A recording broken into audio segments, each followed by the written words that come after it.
지금 당장 이혼하자. 병원 회복실의 형광등 불빛이 차갑게 내려앉았습니다. 출산을 마친 지 겨우 2시간. 남편은 침대 옆에 섰어요. 차갑게 서류 봉투를 꺼냈습니다. 서명해. 이혼 서류였습니다.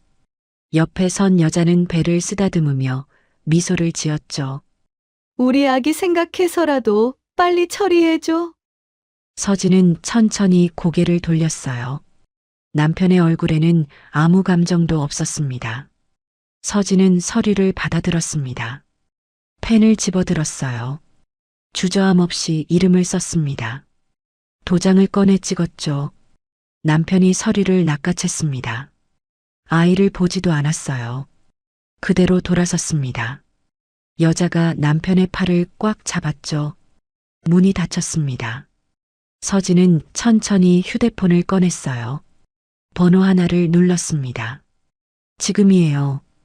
계획대로 시작하세요. 목소리는 평온했습니다. 흔들림이 없었죠. 이 반전의 전체 이야기가 궁금하시다면 잠시 구독 버튼을 눌러주세요. 댓글로 시청하고 계신 곳을 알려주세요. 반갑게 인사드리겠습니다. 모든 것은 결혼식 다음 날부터 시작됐습니다. 결혼한 지 일주일째 되던 날이었습니다. 서진은 회사에서 첫 월급을 받았어요. 통장에 입금 문자가 왔죠. 그날 저녁 남편이 물었습니다. 통장 어디 있어? 서진이 가방에서 꺼내 건넸어요. 남편은 통장과 카드를 받아들었습니다. 앞으로 내가 관리할게. 생활비는 내가 줄게. 다음 날부터 서진의 월급은 들어오는 즉시 사라졌습니다. 남편은 매달 30만 원만 건넸어요. 이거로 내 용돈이랑 필요한 거 사. 식비, 교통비, 통신비 모두 포함이었습니다. 서진은 아무 말 하지 않았어요. 결혼석 달째 남편이 밤늦게 들어왔습니다. 술 냄새가 진동했어요. 투자건 하나 들어왔어. 친구가 소개해줬거든. 확실한 거래래. 다음 날 남편은 은행에 갔습니다. 서진 명의 계좌에서 500만 원을 인출했어요. 곧 2배로 불어나. 조금만 기다려. 한 달 뒤 돈은 돌아오지 않았습니다. 남편은 화만 냈죠. 그 새끼가 날 속였어. 내가 당할 줄 알았냐고. 서진이 조심스럽게 물었습니다. 그럼 그 돈은요? 날아갔다고. 짜증나게 하지 마. 결혼 반년째 서진은 임신 사실을 알게 됐습니다. 병원비가 필요했어요. 병원 가야 해요. 검사를 받아야 하거든요. 남편이 한숨을 쉬었습니다. 요즘 돈 없어. 다음 달에 가. 서진은 자신의 용돈을 모아 병원에 갔어요. 검사비를 내고 나니 통장에 10,000원이 남았습니다. 임신 5개월째였습니다. 남편은 거의 매일 밤늦게 들어왔어요. 어느 날 서진이 물었습니다. 요즘 어디 다녀와요? 친구들 만나. 네트워킹 해야지. 일 때문에 만나는 거야. 하지만 옷에서는 향수 냄새가 났습니다. 서진이 아는 브랜드가 아니었어요. 여자 향수였죠. 임신 7개월째 통장에 상여금이 들어왔습니다. 200만 원이었어요. 그날 저녁 남편이 말했습니다. 상여금 나왔지? 카드값 내야 해. 카드값이요? 내 카드. 이번 달에 좀 많이 썼어. 서진이 확인해 보니 300만 원이 넘었습니다. 명품 가방, 고급 레스토랑, 호텔 숙박비까지 있었어요. 이건 뭐예요? 사업상 접대야. 너도 이해 좀 해. 서진은 카드값을 냈습니다. 상여금으로는 부족했어요. 적금을 깼습니다. 출산 예정일 한 달 전이었습니다. 출산 준비물을 사야 했어요. 아기 옷이랑 용품 좀 사야 해요. 인터넷으로 싸게 사. 돈 아껴야지. 서진은 중고 사이트에서 물건을 샀습니다. 새 것을 살 여유가 없었어요. 그날 밤 남편의 휴대폰에서 메시지가 왔습니다.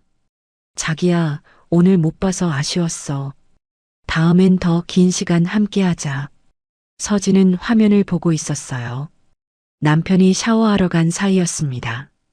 메시지는 계속 왔죠. 오늘 선물 고마워. 너무 예뻐. 사랑해. 서진은 휴대폰을 제자리에 놓았습니다. 아무 말도 하지 않았어요. 그저 노트를 꺼내 날짜와 내용을 적었습니다. 이미 노트에는 수십 페이지가 채워져 있었어요. 통장 거래 내역, 카드 사용 내역, 문자 메시지 캡처, 귀가 시간 기록까지 전부 있었습니다. 서진은 모든 것을 기록했습니다. 감정은 접어두고 사실만 남겼어요. 출산 일주일 전이었습니다. 남편이 말했습니다. 출산할 때 병원에 못 갈 수도 있어. 중요한 약속 있거든. 네. 서진은 짧게 대답했어요. 기대하지 않았습니다. 이미 알고 있었죠. 남편은 오지 않을 거라는 걸요. 그리고 출산 당일이 왔습니다. 서진은 혼자 택시를 타고 병원에 갔어요.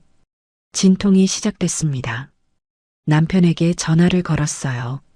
여보세요? 지금 병원이에요. 아, 그래. 나 지금 바빠.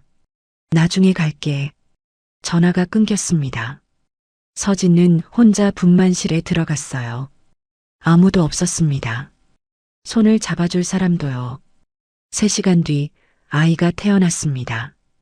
간호사가 아이를 안겨줬어요. 축하드려요. 건강한 아기예요. 서진은 아이를 내려다봤습니다. 눈물이 났어요. 하지만 슬픔이 아니었습니다. 회복실로 옮겨진 지 2시간째였습니다. 그때 문이 열렸죠. 남편이 들어왔습니다. 그리고 옆에는 낯선 여자가 있었어요. 서진은 이미 알고 있었습니다. 이 순간이 올 거라는 걸요. 결혼 1년 반이 지났을 때였습니다. 서진은 그날도 정시에 퇴근했어요. 집 근처 편의점에 들렀죠. 우유를 사려던 참이었습니다. 계산을 하는데 카드가 거절됐어요. 죄송한데요. 다시 한번 해보시겠어요? 직원이 말했습니다. 서진은 다른 카드를 꺼냈어요. 역시 거절됐죠. 집으로 돌아와 통장을 확인했습니다. 잔액이 1,000원도 남지 않았어요. 그날 아침만 해도 200만 원이 있었습니다. 남편에게 전화를 걸었어요. 여보세요. 통장 확인 좀 해봤어요? 아, 그거 급하게 쓸 데가 생겨서 200만 원이요? 응. 내일 넣어줄게. 끊겼습니다. 하지만 다음 날에도 돈은 들어오지 않았어요. 일주일이 지났습니다. 서진은 회사 후배에게 10만 원을 빌렸죠. 그날 밤 남편이 늦게 들어왔어요. 술 냄새가 심했습니다. 지갑에서 100만 원짜리 수표가 보였어요. 어디서 났어요? 서진이 조용히 물었습니다. 친구한테 빌렸어. 급한데 쓸 거 있어서. 남편은 샤워하러 갔어요. 서진은 남편 재킷을 확인했습니다. 주머니에서 카지노 칩이 나왔어요. 10만 원짜리였습니다. 서진은 사진을 찍었어요. 칩을 원래 자리에 넣었습니다. 다음 날 서진은 남편을 미행했어요. 회사에 반차를 냈습니다. 남편은 오후 2시에 집을 나섰죠. 택시를 타고 강남으로 향했어요. 서진도 택시를 잡아탔습니다. 남편이 내린 곳은 고급 오피스텔 건물이었어요. 엘리베이터를 타고 10층으로 올라갔습니다. 서진은 계단으로 뒤따라 올라갔죠. 복도 끝에서 기다렸어요. 1시간쯤 지났을까요? 문이 열렸습니다. 남편과 남자 서너 명이 나왔어요. 모두 웃고 있었습니다. 형님, 오늘 재미있었습니다. 다음 주에 또 봬요. 그래, 다음엔 더 크게 걸어봐. 남자들이 웃었어요. 남편도 함께 웃었습니다.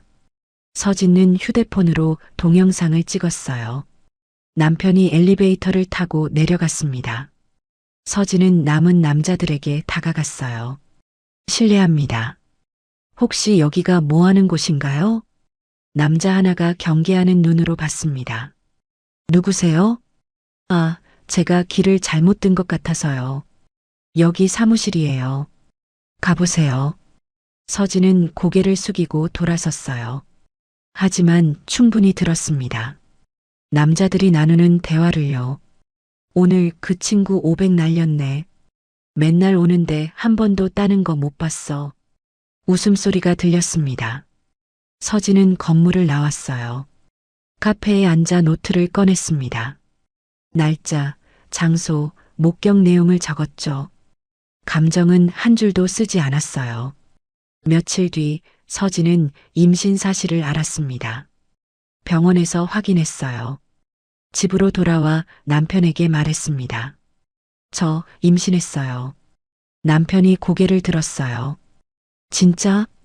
네. 병원에서 확인했어요. 그래. 축하해. 그게 전부였습니다. 남편은 다시 휴대폰만 봤어요. 임신 3개월째, 입덧이 심했습니다. 출근하는 것도 힘들었어요. 어느 날 새벽 토하다가 쓰러질 뻔했습니다. 남편을 깨웠어요. 여보, 병원 좀 가야 할 것 같아요. 지금? 나 내일 아침 일찍 약속 있는데. 혼자는 힘들 것 같아서요. 남편이 한숨을 쉬었어요. 택시 타고 가. 돈 줄게. 5만 원을 건넸습니다. 서진은 혼자 응급실에 갔어요. 링거를 맞고 새벽에 돌아왔습니다. 남편은 코를 골며 자고 있었어요. 임신 5개월째였습니다. 서진의 통장에 보너스가 입금됐어요. 300만 원이었습니다. 그날 저녁 남편이 물었어요. 보너스 나왔지? 네. 얼마?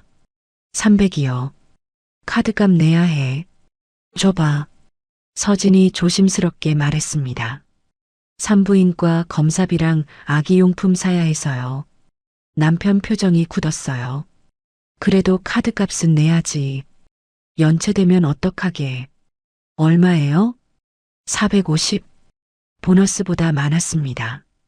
서진은 적금을 해지했어요. 200만 원이 나왔습니다. 카드값을 냈죠. 남편의 카드였어요. 영수증을 확인해 보니 명품 가게, 고급 레스토랑, 호텔 숙박까지 있었습니다. 서진은 영수증을 전부 복사했어요. 파일에 넣었습니다. 임신 7개월째였습니다. 배가 많이 나왔어요. 계단을 오르기도 힘들었습니다. 어느 날 집에 일찍 들어왔어요. 거실에 남편이 있었습니다. 혼자가 아니었죠. 여자가 소파에 앉아 있었어요. 서진을 보자 여자가 일어났습니다. 안녕하세요. 밝게 인사했어요. 남편이 말했습니다. 회사 후배야. 일 때문에 잠깐 들렀어. 네. 서진은 짧게 대답했어요. 방으로 들어갔습니다. 문을 살짝 열어뒀어요. 대화가 들렸습니다. 오빠, 나 이제 가볼게. 그래, 조심해서 가. 다음에 또 만나요. 웃음소리가 났어요. 현관문이 닫혔습니다. 서진은 방에서 나왔어요. 남편이 소파에 앉아 있었습니다. 배고파. 밥 해줘. 서진은 부엌으로 갔어요. 냉장고를 열었습니다. 맥주가 2캔 있었어요. 아침엔 없던 것들이었죠. 서진은 밥을 지었습니다. 반찬을 꺼내 상을 차렸어요. 남편은 밥을 먹으며 TV를 봤습니다. 서진은 먹지 않았어요. 식탁에 앉아 남편을 바라봤습니다. 남편은 서진을 보지 않았어요. 임신 8개월째 산부인과 정기 검진 날이었습니다. 남편에게 말했어요. 오늘 병원 가는 날이에요. 그래, 혼자 갈 수 있지? 같이 가면 좋겠어요. 아기 얼굴도 볼 수 있고. 나 바빠. 다음에. 서진은 혼자 병원에 갔어요. 대기실에는 부부들이 많았습니다. 모두 함께 왔더군요. 남편들이 아내 손을 잡아주고 있었어요. 서진은 혼자 앉아 있었습니다. 초음파 검사를 받았어요. 의사가 화면을 보여줬습니다. 아기 건강해요. 곧 만나겠네요. 서진은 고개를 끄덕였어요. 눈물이 났습니다. 의사가 티슈를 건넸죠. 괜찮으세요? 네, 괜찮아요. 서진은 병원을 나왔습니다. 하늘을 올려다봤어요. 구름이 천천히 흘러가고 있었습니다. 이혼 서류에 도장을 찍은 그날 밤, 서진은 병원 회복실 침대에 누워 있었습니다. 아이는 신생아실에 있었죠. 휴대폰이 울렸어요. 네, 이사님. 전화 너머로 중년 남성의 목소리가 들렸습니다. 말씀하신 대로 준비 완료했습니다. 고맙습니다. 내일 아침 첫 업무로 진행해 주세요. 알겠습니다. 편히 쉬십시오. 통화가 끝났어요. 서진은 휴대폰을 내려놓고 창밖을 바라봤습니다. 도시의 야경이 반짝였죠. 사실 윤서진에게는 아무도 모르는 정체가 있었습니다. 그녀는 한성은행 창립자의 손녀였어요. 오너 일가였죠. 동시에 한성복지재단의 이사이기도 했습니다. 하지만 아무도 그 사실을 몰랐어요. 결혼할 때도 회사 다닐 때도 심지어 남편조차 전혀 알지 못했습니다. 10년 전으로 거슬러 올라갑니다. 서진은 25살이었어요. 대학을 갓 졸업한 시기였죠. 할아버지가 불러 말씀하셨습니다. 서진아, 너에게 은행 지분과 재단 이사직을 물려주고 싶구나. 할아버지, 내가 가장 믿음직스럽단다. 잘 지켜주렴. 서진은 고개를 끄덕였어요. 하지만 마음속으로는 두려웠습니다. 그 무거운 짐을 감당할 자신이 없었거든요. 며칠 뒤 할아버지가 돌아가셨어요. 유언장이 공개됐습니다. 윤서진에게 한성은행 지분 15%와 재단 이사직을 물려준다. 가족들이 모인 자리였죠. 서진의 아버지가 숙연하게 말했습니다. 아버지 뜻을 받들겠습니다. 그날 밤 서진은 혼자 방에 앉아 있었어요. 창밖을 멍하니 바라봤습니다. 전 그냥 평범하게 살고 싶은데 작게 중얼거렸죠. 다음 날 서진은 아버지를 찾아갔어요. 아버지, 제가 질문 하나 해도 될까요? 그래, 말해보렴. 재산을 안전하게 지키는 방법이 있을까요? 누구도 함부로 건드릴 수 없게요. 아버지는 잠시 생각했습니다.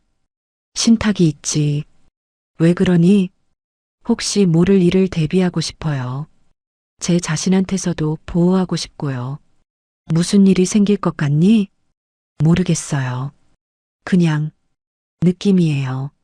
아버지는 고개를 끄덕였어요. 알았다. 최고의 변호사를 소개해주마. 일주일 뒤 서진은 법무법인을 찾아갔습니다.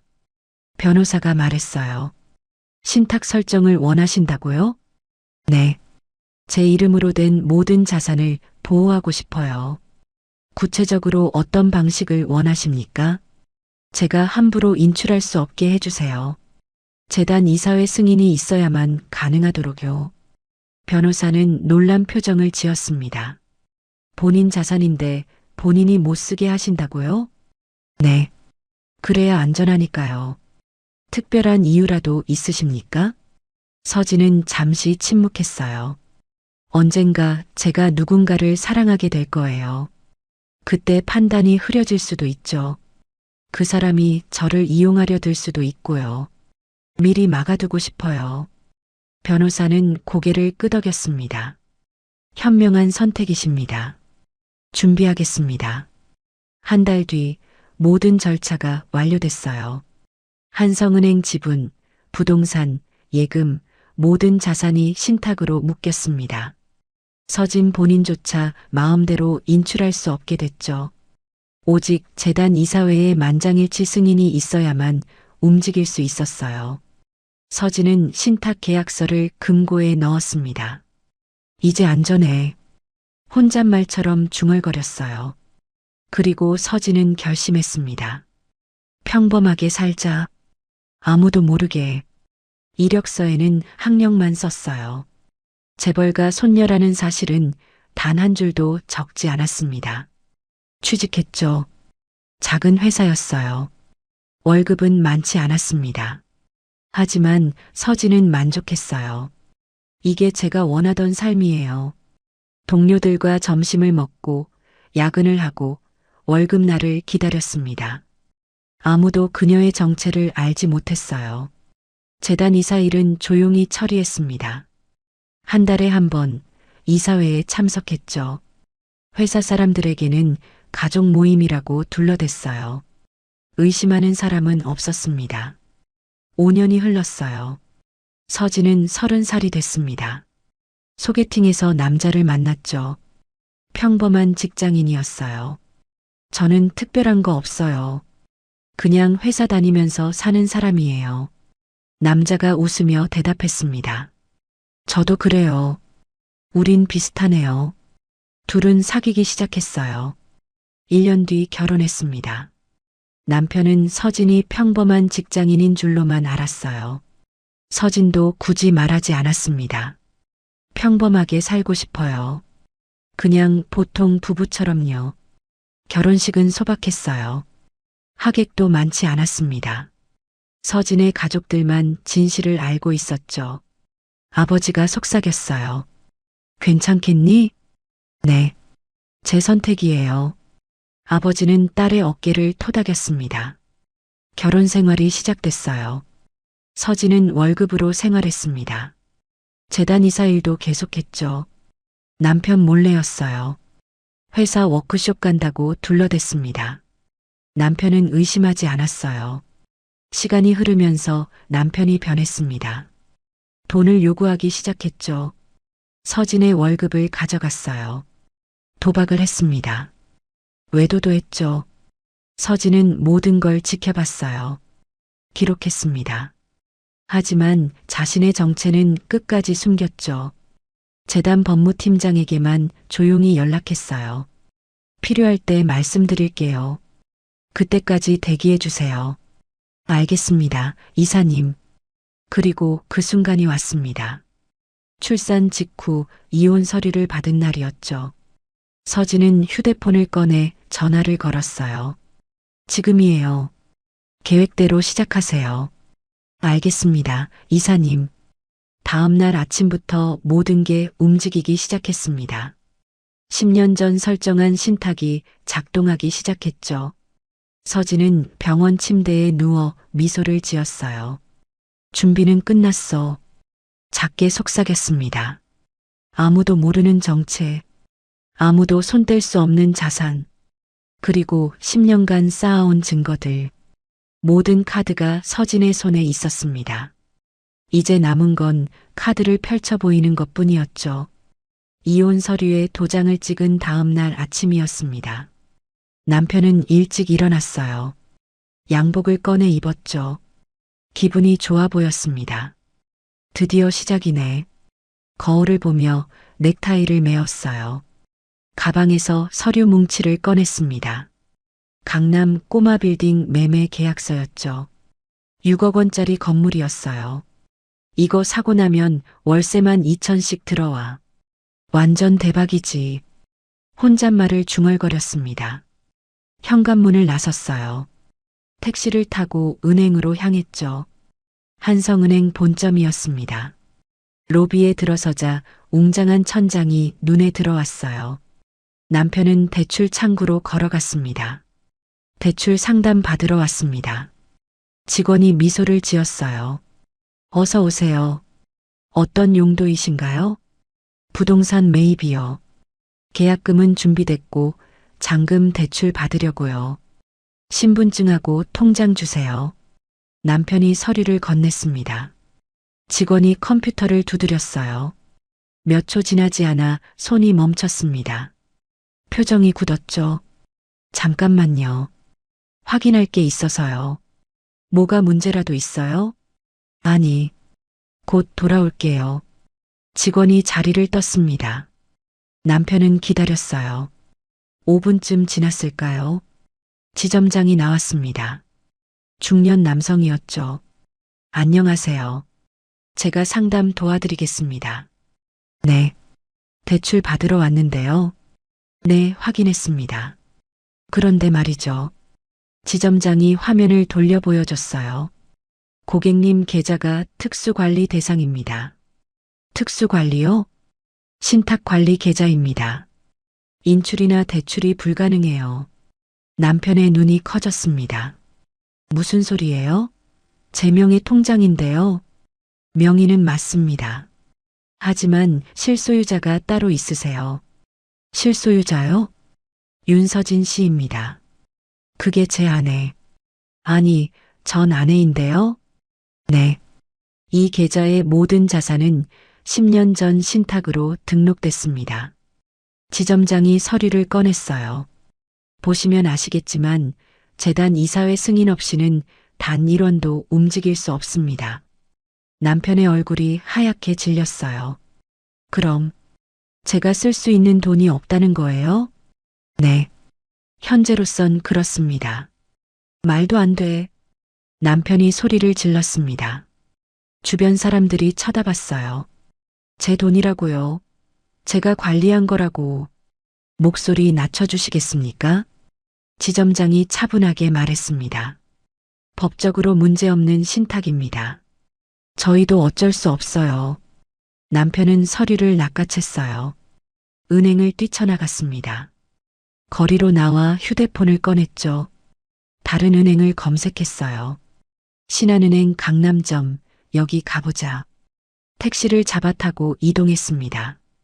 10분 뒤 신한은행에 도착했어요. 창구로 달려갔습니다. 대출 상담이요. 직원이 놀라며 물었어요. 급하신가 보네요. 앉으세요. 남편이 숨을 몰아쉬며 앉았습니다. 빨리 확인해 주세요. 제 계좌요. 직원이 정보를 입력했어요. 키보드 소리만 들렸습니다. 잠시 후 직원이 고개를 저었어요. 죄송합니다만. 또요? 신탁 계좌네요. 거래가 안 됩니다. 남편이 책상을 쳤어요. 젠장. 손님, 진정하세요. 됐어요. 남편은 다시 밖으로 나왔습니다. 우리은행을 찾아갔어요. 결과는 똑같았습니다. 신탁 관리 대상입니다. KB국민은행도 같습니다. 인출 불가능하십니다. 하나은행까지 돌아다녔어요. 죄송하지만 저희도 방법이 없습니다. 오후 4시였습니다. 남편은 길거리 벤치에 주저앉았어요. 손에 쥔 건 꼬마 빌딩 계약서뿐이었습니다. 무용지물이었죠. 이게 대체 무슨 일이야? 고개를 떨궜어요. 휴대폰을 꺼내 계좌를 확인했습니다. 숫자는 보였어요. 2억 3천만 원. 하지만 한 푼도 건드릴 수 없었습니다. 10년 전? 신탁? 중얼거렸어요. 그제서야 퍼즐이 맞춰지기 시작했습니다. 설마 처음부터? 등골이 오싹해졌어요. 결혼하기 전부터 이미 모든 게 준비돼 있었다는 뜻이었죠. 아니야, 그럴 리 없어. 그냥 우연이겠지. 스스로를 안심시켰습니다. 하지만 마음 한편이 불안했어요. 휴대폰이 울렸습니다. 내연녀였어요. 자기야, 빌딩 계약했어? 아, 그게 뭐야, 아직이야? 빨리 해. 우리 같이 살 집도 구해야 하잖아. 지금 좀 복잡해서. 복잡하긴 뭐가 복잡해? 돈 많잖아. 그게 아니라. 에이, 됐어. 내일 보자. 밥 사줘. 전화가 끊겼습니다. 남편은 한숨을 쉬었어요. 돈은 있는데 쓸 수가 없네. 비웃음이 나왔습니다. 하늘을 올려다봤어요. 구름이 빠르게 흘러갔습니다. 서진이가 뭔가 알고 있었던 건가? 의심이 고개를 들었어요. 하지만 곧 고개를 저었습니다. 말도 안 돼. 그냥 평범한 직장인인데. 일어서서 걷기 시작했어요. 어디로 가야 할지 몰랐습니다. 집도 없었어요. 친구 집으로 전화를 걸었죠. 야, 나 오늘 자고 가도 돼?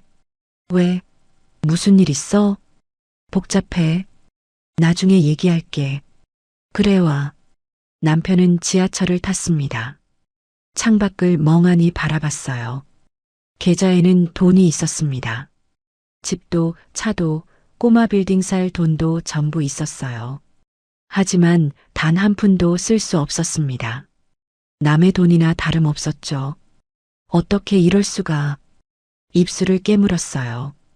그날 밤 남편은 친구 집 소파에서 잠을 청했습니다. 뒤척였어요. 잠이 오지 않았습니다. 천장을 응시했죠. 내일 다시 방법을 찾아보자. 스스로에게 말했습니다. 하지만 가슴 한편이 무거웠어요. 뭔가 크게 잘못됐다는 느낌이 들었습니다. 그리고 그 느낌은 틀리지 않았습니다. 은행에서 거절당한 다음 날이었습니다. 남편은 시댁으로 차를 몰았어요. 부모님 집 거실에 가족들이 모여 있었습니다. 시어머니, 시아버지, 시누이까지 전부 있었죠. 무슨 일이냐? 시아버지가 물었어요. 남편이 고개를 숙였습니다. 돈을 못 쓰게 됐어요. 뭐?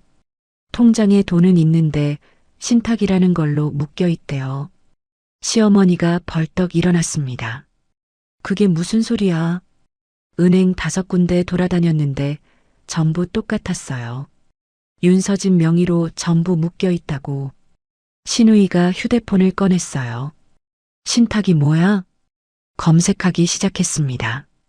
잠시 후 얼굴이 굳었죠. 오빠, 이거 10년 전에 설정된 거래. 뭐? 결혼하기 훨씬 전이잖아. 처음부터 계획한 거야. 시어머니가 소리쳤습니다. 사기야, 사기. 저 여자가 우리 아들 재산 노리고 접근한 거라고. 그런 것 같아요, 어머니. 시누이가 맞장구 쳤어요. 완전 계획범이네. 결혼부터 사기였던 거야. 시아버지가 탁자를 쳤습니다. 당장 고소해야지. 네, 맞아요. 경찰 가야 돼요. 남편이 고개를 끄덕였어요. 하지만 시누이가 손을 들었습니다. 잠깐, 그것보다 먼저 할 게 있어. 뭔데? 여론이야. 우리가 피해자라는 걸 먼저 알려야 해. 눈빛이 날카로워졌어요. 언론에 먼저 터뜨리자. 그래야 저쪽이 꼼짝 못해. 다음 날 아침이었습니다. 한법률사무소 회의실에 기자들이 모였어요. 시어머니가 마이크 앞에 섰습니다. 눈물을 글썽이며 말했죠. 우리 며느리가 결혼 전부터 치밀하게 계획했습니다. 카메라 플래시가 터졌어요. 아들의 순수한 마음을 이용해서 재산을 가로챘어요. 시어머니의 목소리가 떨렸습니다. 손주까지 낳았는데 출산하자마자 이혼 서류를 내밀더군요. 기자들이 받아 적었어요. 신탁이라는 걸로 전부 묶어놨다고 하더라고요. 우리 아들은 1푼도 못 쓴대요. 한숨을 크게 쉬었습니다. 이게 사기가 아니면 뭡니까? 시누이가 옆에서 거들었어요. 오빠가 번 돈까지 전부 가져갔어요. 완전 계획적 범죄죠. 기자회견이 끝났습니다. 그날 저녁 뉴스에 나왔어요. 출산 직후 이혼 요구한 아내, 알고 보니 재산 사기. 제목이 자극적이었습니다. 인터넷 커뮤니티가 들끓었어요. 시누이가 직접 글을 올렸습니다. 제 친오빠 이야기입니다. 순진한 오빠가 결혼 사기 당했어요. 댓글이 달리기 시작했죠. 이런 여자 정말 최악이다. 요즘 이런 식으로 사기치는 거 많대요. 신탁까지 미리 해놨으면 완전 계획범 아니에요? 여론이 들끓었습니다. 이틀 뒤 서진의 회사 앞에 시댁 식구들이 나타났어요. 시어머니와 시누이였습니다. 윤서진 나와. 회사 로비에서 소리를 질렀어요. 직원들이 놀라 쳐다봤습니다. 우리 아들 돈 돌려내. 경비가 말렸죠. 여기서 이러시면 안 됩니다. 비켜요.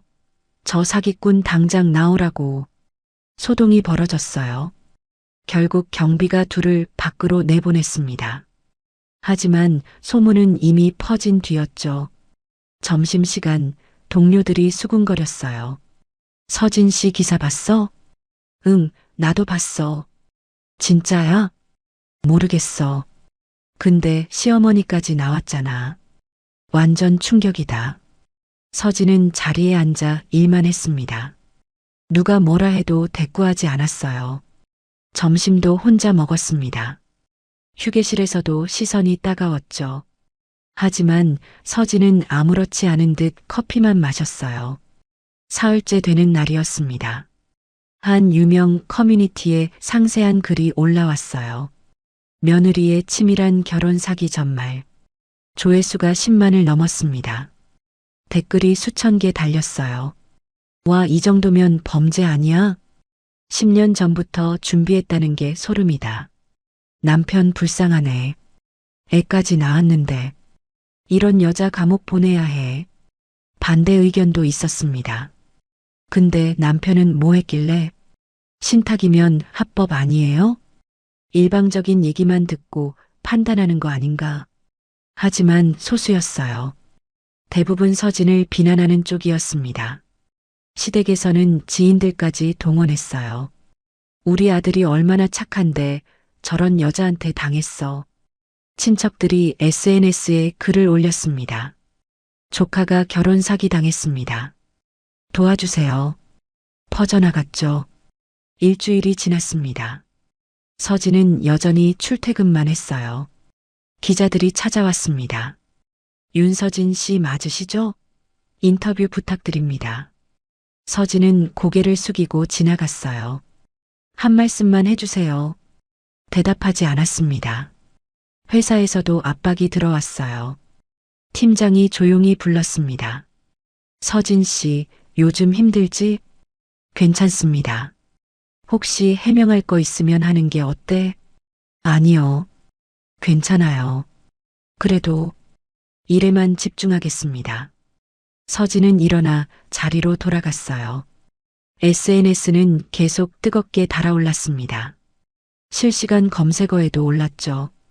출산 후 이혼 사기, 신탁 재산 가로채기, 클릭수가 엄청났어요. 하지만 서진은 여전히 침묵했습니다. 해명도 반박도 변명도 없었어요. 출근해서 일하고 퇴근해서 아이를 돌봤습니다. 그게 전부였죠. 시댁에서는 계속 압박했어요. 매일 회사 앞에 나타났습니다. 사기꾼 윤서진. 피켓까지 들고 왔어요. 언론은 더 자극적인 제목을 뽑았습니다. 냉혈한 며느리, 끝까지 침묵. 재산 사기 의혹, 당사자는 입 다물어. 여론은 점점 더 악화됐어요. 하지만 서진의 표정은 평온했습니다. 흔들림이 없었어요. 매일 아침 거울을 보며 말했습니다. 조금만 더. 작게 속삭였죠. 폭풍의 한가운데에서 서진은 고요했습니다. 마치 모든 걸 알고 기다리는 사람처럼요.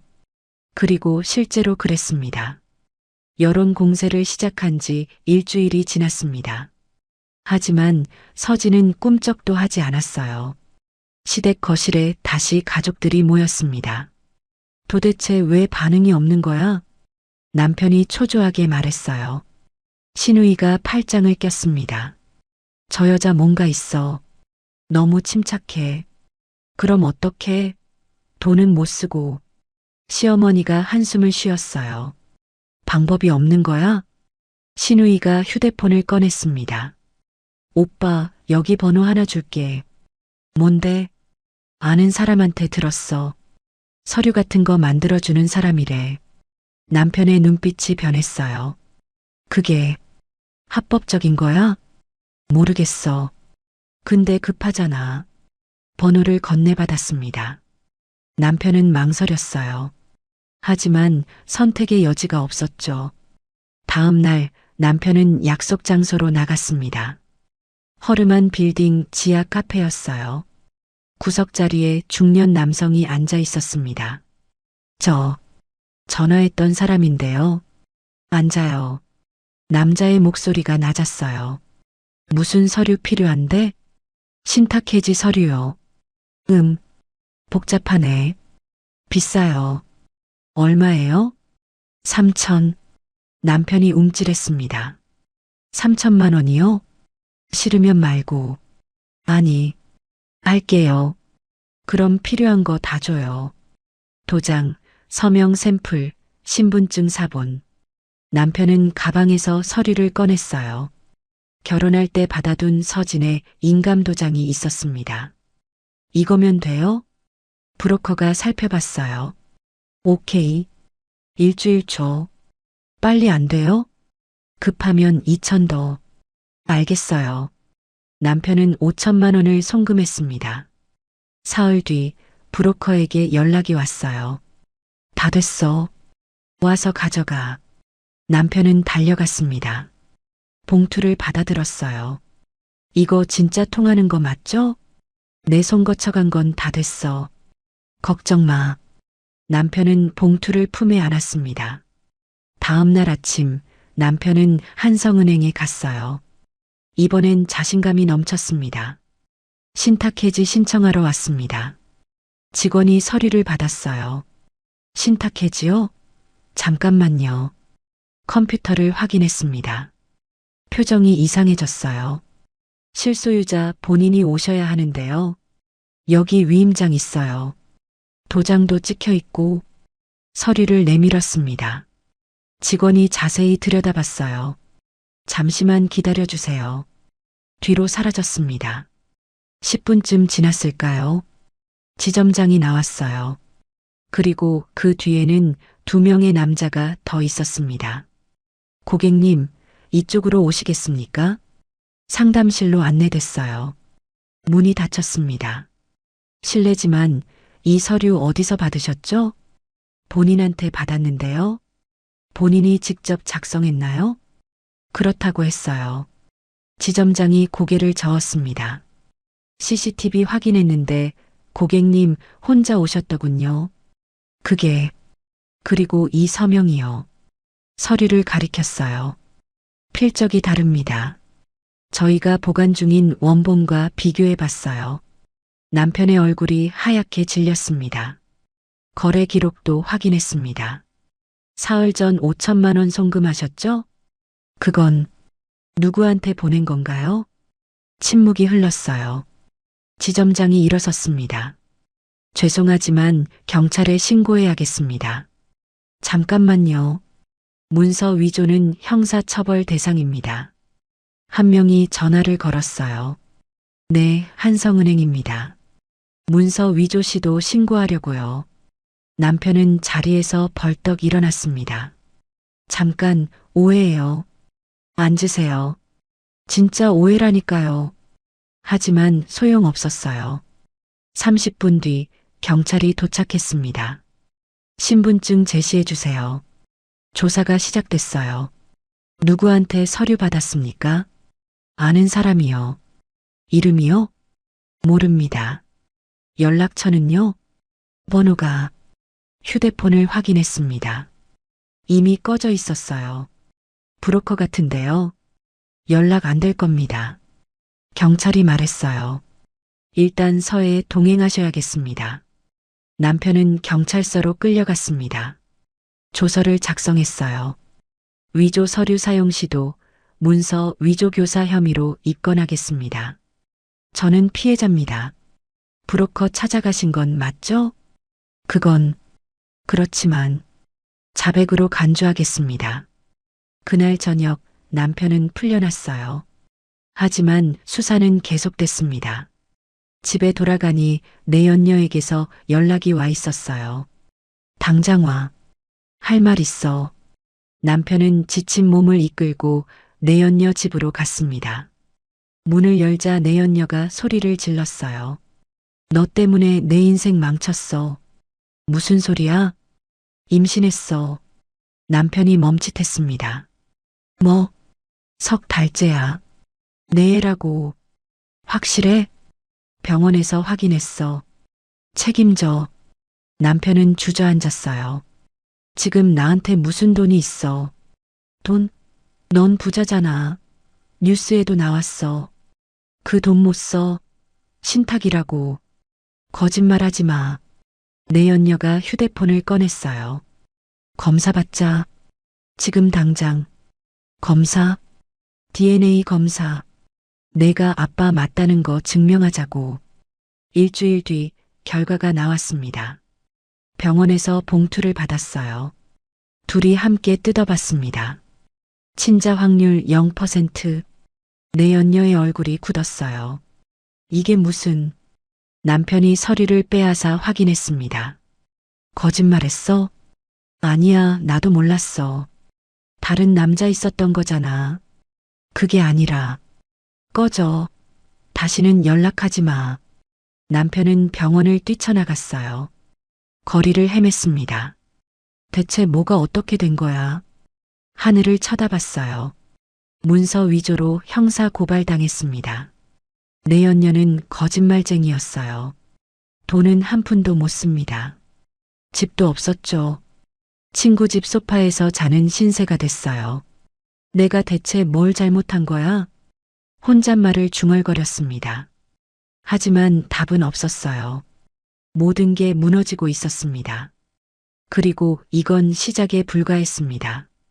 문서 위조 사건이 검찰에 넘어간 지 한 달이 지났습니다. 재판 날짜가 잡혔어요. 법정에 사람들이 모였습니다. 남편과 시댁 식구들이 한쪽에 앉았어요. 맞은편에는 서진이 혼자 앉아 있었습니다. 변호사 한 명이 옆에 있었죠. 판사가 입장했어요. 개정합니다. 모두 일어섰습니다. 재판이 시작됐어요. 검사가 먼저 입을 열었습니다. 피고인은 문서 위조 교사 및 사용 미수 혐의로 기소됐습니다. 증거 자료가 제출됐어요. 은행 CCTV 영상입니다. 화면에 남편이 혼자 은행에 들어가는 모습이 나왔습니다. 피고인은 실소유자 없이 단독으로 방문했습니다. 다음 자료가 나왔어요. 필적 감정 결과입니다. 제출된 서류의 서명은 원본과 일치하지 않습니다. 남편의 변호사가 반박했어요. 의뢰인은 속았습니다. 브로커에게 사기를 당한 피해자입니다.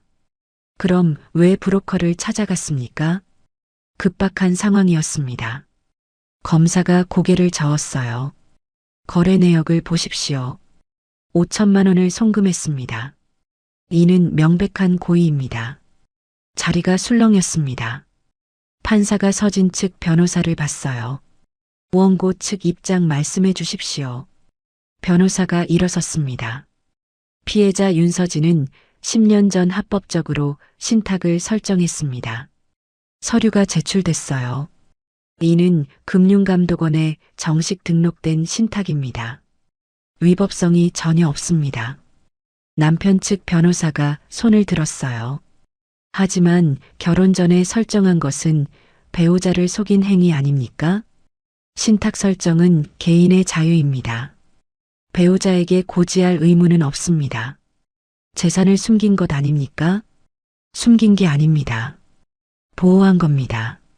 서진의 변호사가 새로운 서류를 꺼냈어요. 이것은 지난 10년간의 통장 거래 내역입니다. 두꺼운 파일이었습니다. 피고인은 원고의 월급을 매달 전액 가져갔습니다. 화면에 거래 내역이 떴어요. 결혼 첫 달부터 시작됐습니다.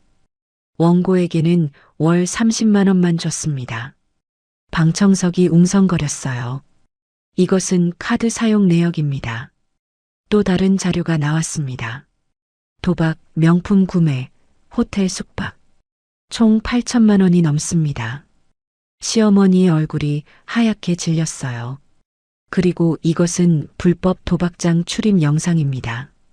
화면이 바뀌었어요. 남편이 도박장에서 칩을 싸는 모습이 나왔습니다. 또한 외도 증거도 있습니다. 사진들이 제시됐어요. 호텔 로비, 집 앞 CCTV, 문자 메시지까지 전부 있었습니다. 피고인은 10년간 원고를 착취했습니다. 변호사의 목소리가 단호했어요. 임신 중에도 출산 직후에도 학대했습니다. 병원 영수증이 나왔습니다. 출산 비용조차 원고 혼자 부담했습니다. 남편은 고개를 숙였어요. 판사가 물었습니다. 피고인, 반박하실 내용 있습니까?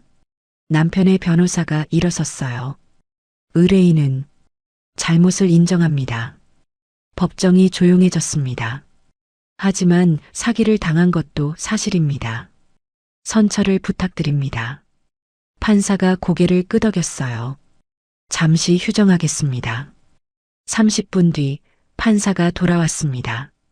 판결을 선고하겠습니다. 모두 숨을 죽였어요. 피고인의 문서 위조 교사 및 사용 미수 혐의는 유죄로 인정합니다. 남편이 고개를 떨궜어요.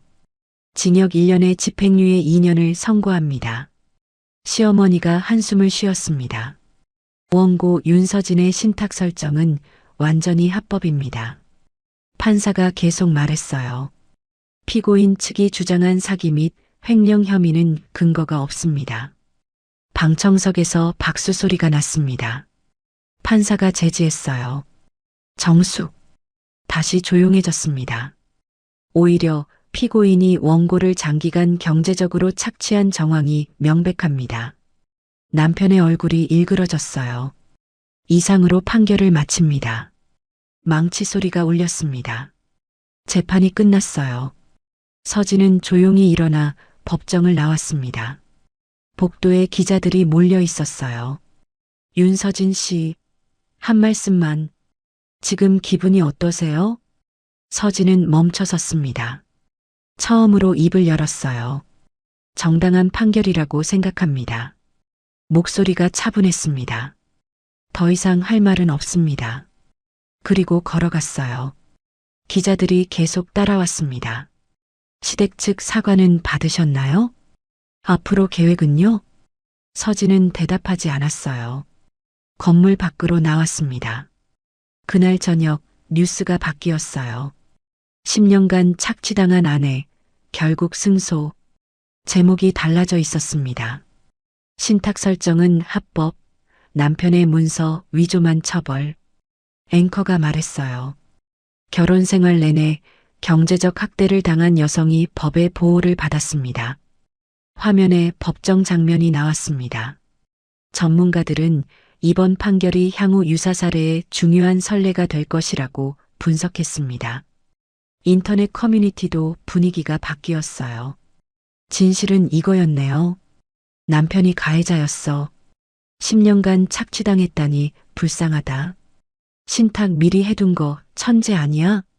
이래서 여자도 재산 지켜야 해. 댓글이 폭발적으로 달렸습니다. 며칠 전까지 서진을 비난하던 사람들이 이제는 응원했어요. 처음부터 침묵한 이유가 있었구나. 말없이 증거만 쌓은 거 대단하다. 시댁에서 올렸던 글들은 삭제됐습니다. 신우이 계정도 비공개로 전환됐어요. 언론은 완전히 방향을 틀었습니다. 합법적 권리 행사한 여성, 왜 마녀사냥 당했나? 신탁제도, 경제적 학대 피해자 보호수단 될까? 분석 기사들이 쏟아졌어요. 서진은 조용히 일상으로 돌아갔습니다. 회사에 출근했어요. 동료들이 조심스럽게 다가왔습니다. 서진 씨, 고생 많으셨어요. 아니에요. 괜찮아요. 정말 대단하세요. 서진은 미소를 지었어요. 일이나 열심히 합시다. 평소와 다름없었습니다. 하지만 모든 게 달라져 있었어요. 진실이 밝혀졌습니다. 법이 서진의 편이었어요. 그리고 이제 마지막 단계만 남았습니다. 판결이 난 지 일주일 뒤였습니다. 한성은행 본사 대회의실에 기자들이 모였어요. 이사회 정기회의 날이었습니다. 문이 열렸어요. 임원들이 하나씩 입장했습니다. 그리고 마지막으로 한 여성이 들어왔어요. 서진이었습니다. 단정한 정장 차림이었죠. 기자들이 웅성거렸어요. 저 사람 누구야? 얼굴 본 적 없는데. 서진은 이사석에 앉았습니다. 당당한 모습이었어요. 회의가 시작됐습니다. 의장이 입을 열었어요. 오늘은 특별한 발표가 있습니다. 화면에 자료가 떴습니다. 윤서진 이사를 정식으로 소개하겠습니다. 플래시가 터졌어요. 윤서진 이사는 한성은행 창립자의 손녀이자 10년 전부터 한성복지재단 이사를 맡아왔습니다. 기자들이 받아 적기 시작했습니다. 개인 사정으로 신분을 공개하지 않았으나 이제 공식 활동을 시작합니다. 서진이 일어섰어요. 마이크 앞에 섰습니다. 안녕하세요. 윤서진입니다. 목소리가 차분했어요. 저는 지난 10년간 조용히 재단 일을 해왔습니다. 잠시 멈췄습니다. 앞으로는 더 적극적으로 활동하겠습니다. 박수가 터져 나왔어요. 한성복지재단은 장학사업을 확대할 예정입니다. 새로운 자료가 화면에 떴습니다. 경제적 어려움을 겪는 한부모 가정 자녀들을 위한 장학금을 신설합니다. 기자들이 집중했어요. 연간 500명에게 전액 장학금을 지원할 계획입니다. 또 다른 슬라이드가 나왔습니다. 가정폭력 피해 여성을 위한 법률 지원 센터도 운영합니다. 서진의 눈빛이 단호했어요. 경제적 학대로 고통받는 분들께 실질적인 도움을 드리고 싶습니다. 방청석이 숙연해졌습니다. 이것이 제가 해야 할 일입니다. 회견이 끝났어요. 그날 저녁 뉴스가 나왔습니다. 재벌 손녀 숨기고 살았던 여성, 알고 보니 10년간 사회공헌. 한성은행 오너 일가 윤서진, 이사 신분 공개. 앵커가 말했어요. 최근 논란의 중심에 있던 윤서진 씨가 실은 한성은행 창립자의 손녀였던 것으로 밝혀졌습니다. 화면에 회견 장면이 나왔습니다. 그녀는 10년 전부터 한성복지재단 이사로 활동하며 조용히 사회환원 활동을 해왔다고 합니다. 전문가 인터뷰가 이어졌어요. 신분을 숨기고 평범하게 살려 했다는 점이 인상적입니다. 앞으로 추진할 장학사업과 법률 지원 사업도 주목할 만합니다. 인터넷이 들끓었습니다. 대박! 재벌이었어? 10년간 숨기고 살았다는 게 믿기지 않는다. 그 남편은 뭐였냐? 완전 바보네. 신분 숨기고 평범하게 살려던 거 존경스럽다. 댓글이 끝없이 달렸어요. 한 달이 지났습니다. 서진은 재단 사무실에 출근했어요. 이제는 당당했습니다. 더 이상 숨을 필요가 없었죠. 직원들이 인사했어요. 이사님, 좋은 아침입니다. 네, 안녕하세요. 서진은 미소를 지었습니다. 회의실로 들어갔어요. 장학생 선발 회의였습니다. 이번 학기 지원자가 1200명입니다. 기준에 맞는 학생들 전부 선발하세요. 예산이 부족할 수 있습니다. 제 개인 자산에서 추가 출연하겠습니다. 직원들이 고개를 끄덕였어요. 회의가 끝났습니다. 서진은 창가로 걸어갔어요. 도시 풍경이 내려다 보였습니다. 휴대폰이 울렸어요. 보육원에서 온 연락이었습니다. 네, 윤서진입니다. 아이 데리러 오셔도 됩니다. 지금 바로 가겠습니다. 서진은 재단을 나섰어요. 차를 타고 보육원으로 향했습니다. 30분 뒤 도착했어요. 보육교사가 아이를 안고 나왔습니다. 오늘 잘 놀았어요. 감사합니다. 서진이 아이를 받아 안았어요. 아이가 방긋 웃었습니다. 엄마. 응, 엄마 왔어. 서진은 아이를 꼭 껴안았어요. 집으로 돌아갔습니다. 새로 마련한 아파트였어요. 넓고 밝았습니다. 거실 창으로 햇살이 쏟아졌어요. 서진은 아이를 침대에 눕혔습니다. 잠든 아이를 바라봤어요. 창가에 섰습니다. 도시의 불빛이 반짝였어요. 예전에는 숨어 살았습니다. 자신의 이름을 감췄죠. 평범하게 살고 싶었어요. 하지만 빼앗겼습니다. 존엄도, 돈도, 시간도 전부요. 그래서 되찾았습니다. 법으로요. 준비로요. 인내로요. 복수가 아니었어요. 누군가를 망치려던 게 아니었습니다. 그저 제자리를 찾았을 뿐이었죠. 빼앗긴 이름을 되돌려 놓았어요. 잃어버린 삶을 회복했습니다. 이제 더 이상 숨지 않아요. 당당하게 살 겁니다. 아이와 함께요. 서진은 아이를 내려다봤어요. 작은 숨소리가 들렸습니다. 너는 숨지 않아도 돼. 당당하게 살 거야. 속삭였습니다. 창밖으로 별이 보였어요. 밤하늘이 맑았습니다. 서진은 깊게 숨을 들이마셨어요. 자유로웠습니다.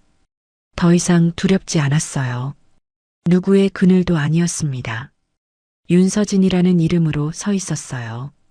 한성은행 이사, 한성복 지재단 이사, 그리고 무엇보다 한 아이의 엄마였습니다. 서진은 미소를 지었어요. 복수가 아니었다.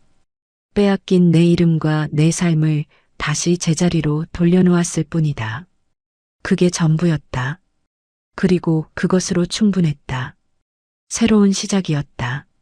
진짜 내 삶의 시작. 더 이상 숨지 않는 당당한 시작이었다. 서진은 창문을 닫았어요. 아이 곁으로 돌아갔습니다. 작은 손을 잡았어요. 잘 자, 우리 아가. 부드럽게 말했습니다. 그날 밤 서진은 편안하게 잠들었어요. 오랜만에 악몽 없는 밤이었습니다. 내일은 새로운 날이 올 거예요. 그리고 서진은 준비돼 있었습니다. 어떤 내일이든 맞이할 준비가요. 이제 두렵지 않았으니까요. 끝까지 시청해 주셔서 감사합니다. 지금까지 사연 빛나는 밤이었습니다.